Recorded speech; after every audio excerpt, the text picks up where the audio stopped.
आराम से आराम से। अबे सालो ये क्या कर दिया, अब तो मालिक हमें छोड़ेगा नहीं।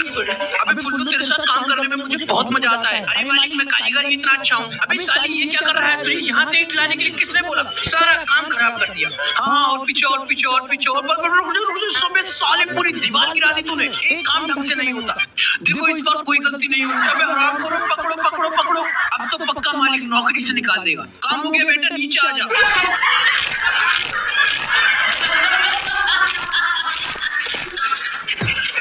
अरे हराम को मेरी उंगलियों का तो भरता बन गया।